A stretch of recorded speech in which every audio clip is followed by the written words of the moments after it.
from the grade 4-5 Math Extension group, and we're launching something new. You probably have heard of it. It's the compost bin.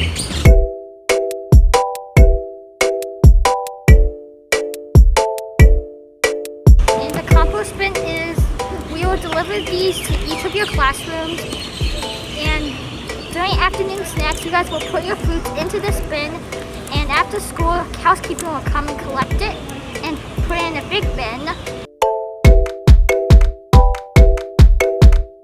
There's going to be two main bins around the junior school. One in the junior school and one around, I think, the e-bars. Is that anytime you have any food scraps that are compostable, you just drop them in this bin. Pretty much every 5 a.m. the farm attendant will come and collect it, and they take it all the way to the farm.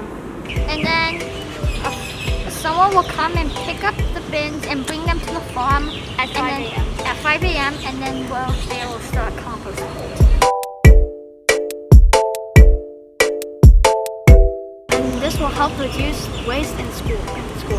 It would also help the eco committee go towards their green flag award through waste management.